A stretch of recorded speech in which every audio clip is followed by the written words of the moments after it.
In order to make $1,000 a day with a single AI model, predominantly using Reddit, you're going to need a lot of email addresses to create all these Reddit accounts.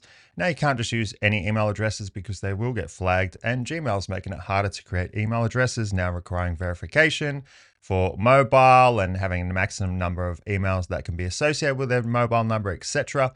But there's another way you can create an unlimited number of high quality email addresses simply using an iPhone. So I'll show you how to do that here. All right, so if we go to settings, I've just hidden the stuff that I don't want you to see on my personal mobile device.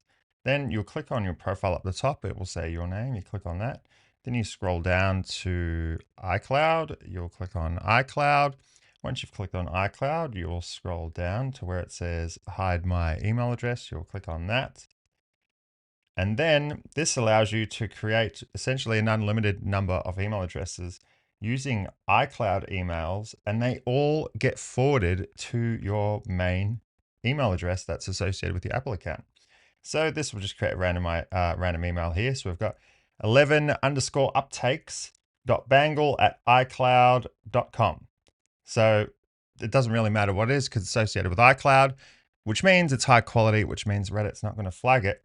And they're all going to get forwarded to your main email address. So you can use them all with Reddit, etc. And then whenever you need to verify anything via email, you just check your normal email address and voila, you will see it. Then you'll label the address. You'll just name it whatever, Reddit account 1, etc., etc. It doesn't matter what you name it. It's actually pointless me showing you it. And that's it. And then it's all set, done.